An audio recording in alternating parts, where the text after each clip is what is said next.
Ada lebih dari 2.900 spesies ular di dunia dan 375 spesies diantaranya merupakan ular berbisa.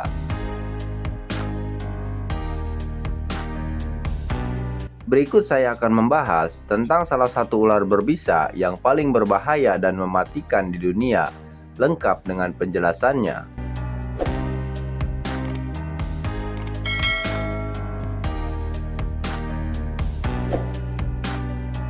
Caloselasma rhodostoma atau Malayan Pit Viper. Nama umumnya di Indonesia adalah ular tanah, atau di beberapa daerah, ular ini sering juga disebut sebagai ular gibug. Ular ini berukuran tidak terlalu besar, hanya sekitar 70 cm sampai 90 cm saja. Memiliki perawakan yang cenderung gemuk pada bagian perut. Area penyebarannya adalah pada daerah-daerah yang memiliki suhu tropis seperti Thailand, Kamboja, Laos, Vietnam, Malaysia, dan tentu saja Indonesia. Kemampuan utama ular ini adalah berkamuflase dengan lingkungan sekitar. Secara sifat, ular ini cenderung lebih pendiam atau mungkin sangat pendiam, sampai-sampai dia diberi julukan sebagai si ranjau darat.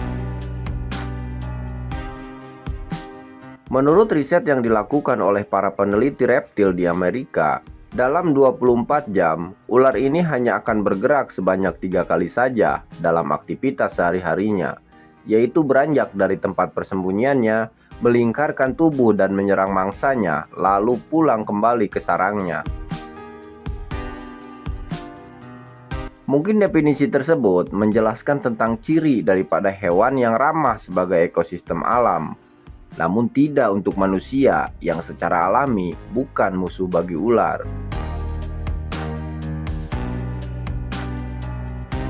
Makanan utama Malayan Pit Viper adalah tikus, dan tikus merupakan hama bagi tanaman milik para petani. Jadi, tak jarang ular ini banyak ditemukan di area-area pertanian, perkebunan, sampai semak-semak di area pemukiman. Pada tahun 2005 di Thailand, ular tanah bertanggung jawab atas 225 kasus gigitan ular yang menyebabkan 2 orang harus meninggal dunia dan 27 diantaranya mengalami pembengkakan pada organ tubuh secara permanen. Lalu bagaimana mungkin hewan yang dinilai sangat tenang itu bisa menjadi ancaman dan menyerang manusia? Jawaban pertamanya adalah dari kemampuan utama ular ini. Pada saat berkamuflase, ular tanah menjadi sangat serupa dengan dedaunan kering, semak, dan ranting-ranting kering yang berserakan. Manusia yang tidak mengetahui keberadaan ular seringkali menyentuh atau bahkan menginjak ular tersebut. Ular yang hanya mengandalkan naluri dan insting bertahan hidup tentu saja merasa sangat terusik dan secara otomatis akan menyerang balik kepada manusia.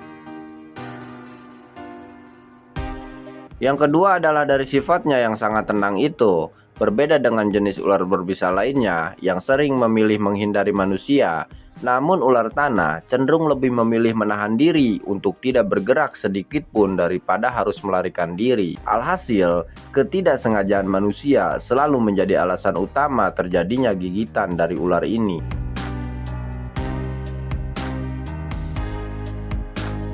Kandungan bisa pada ular viper secara umum adalah hemotoksin. Secara definisi, hemotoksin merupakan sebuah agen hemotoksik yang bertugas untuk menyerang dan membekukan sel darah merah. Akibat pembekuan darah tersebut, gejala seperti lumpuh dan kerusakan organ tubuh lainnya pasti terjadi.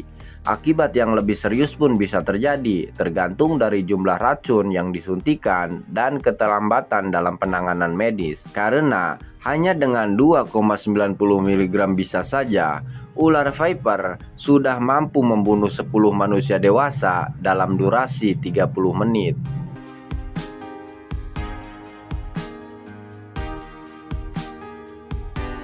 Terlepas daripada semua itu, secara alami, ular bukanlah musuh bagi manusia. Jika manusia peduli dengan alam, kedatangan ular ke dalam pemukiman manusia harusnya tidak perlu terjadi. Namun, peningkatan kewaspadaan dan pemahaman pun perlu dilakukan, khususnya untuk para petani yang sering berurusan dengan hama tikus yang secara alami memang menjadi makanan bagi ular.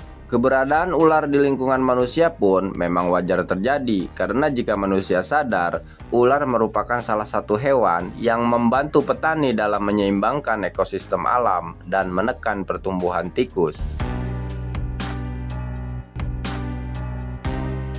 So, bagaimana menurut kalian? Jika ada yang perlu diluruskan, tinggalkan komentar kalian sekarang.